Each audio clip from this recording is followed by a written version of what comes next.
Praise the Lord. கர்த்தரும் இரட்சகருமாகிய இயேசு கிறிஸ்துவின் இனிய நாமத்தினாலே உங்களுக்கு அன்பின் வாழ்த்துக்கள். இந்த புதிய நாளை காண செய்த தேவனுக்கு ஸ்தோத்திரம் உண்டாவதாக. இந்த நாள் உங்கள் ஒவ்வொருவருக்கும் மகிழ்ச்சியாய் ஆசீர்வாதமாய் இருக்க கர்த்தர் கிருபை செய்வாராக. மீகா தீர்க்க தரிசன புஸ்தகம் 4வது அதிகாரம் அதனுடைய 10வது வசனம். சீயோன் குமாரத்தியே, பிரசவ ஸ்திரீயைப் போல அம்பாயப்பட்டு வேதனைப்படு. நீ இப்போது நகரத்திலிருந்து புறப்பட்டு வெளிகளில் தங்கி பாபிலோன் வரைக்கும் போவாய். அங்கே விடுவிக்கப்படுவாய். அங்கே கர்த்தர் உன்னை உன் சத்துருக்களின் கைக்கு நீங்களாக்கி மீட்பார். கர்த்தருடைய பரிசுத்த நாமம் மகிமைப்படுவதாக. சீயோன் குமாரத்தியே என்று சொல்லி கூப்பிட்டு கர்த்தர் சொல்லுகிறார், நீ வேதனைப்படு, நீ சத்தமிடு என்று சொல்லுகிறார். அப்படி சொல்லும்போது எப்படிப்பட்ட சத்தமிட வேண்டுமா? பிரசவ ஸ்திரீயை போல. ஒரு பிரசவ ஸ்திரீ சத்தமிடுவது வேதனையில். பிரசவ ஸ்திரீயின் வேதனை என்பது அது எதோடையும் ஒப்பிடவே முடியாது. அவ்வளவு வேதனை இருக்குமா. ஆனால் அந்த வேதனைக்கு பிறகு என்ன உண்டாகும் அப்படின்னா நன்மை உண்டாகும். ஒரு பிரசவ ஸ்திரீ சத்தமிடுவது, வேதனையை சகித்து சத்தமிடுவது, கதறுவது எல்லாமே ஒரு நன்மைக்காக. அதுபோலவே தேவனால் விரும்பி தெரிந்தெடுக்கப்பட்ட சீயோனே, இன்று உன் வாழ்க்கையில் இருக்கிற வேதனை நன்மைக்கான வேதனை.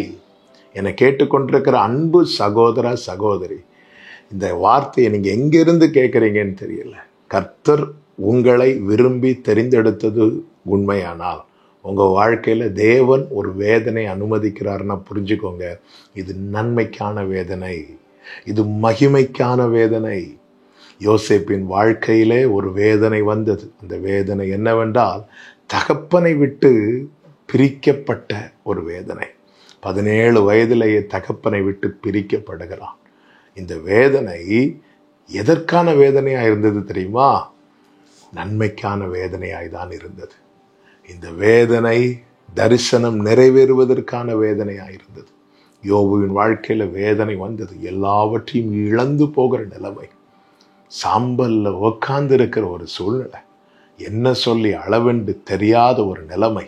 ஆனால் இந்த வேதனை இழந்த அனைத்தையுமே இரண்டத்தனையாய் திரும்ப பெற்றுக்கொள்வதற்கான வேதனையாய் இருந்தது.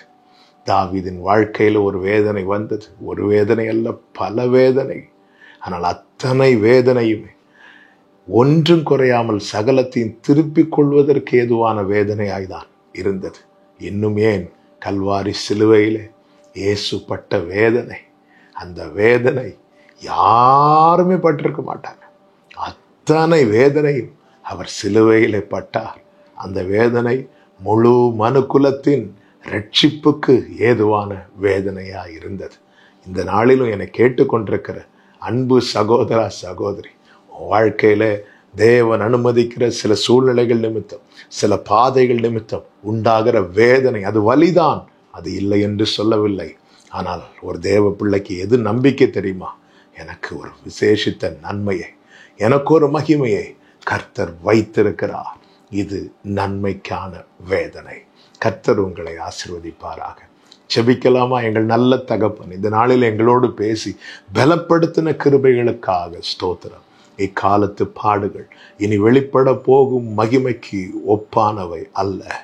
இன்று வேதனை என்றால் இது நாளை நன்மையாக தான் மாறும் என இந்த நாளில் எங்களோடு பேசின அன்புக்காக நன்றி. இயேசுவின் நாமத்தில் பிதாவே, ஆமென்.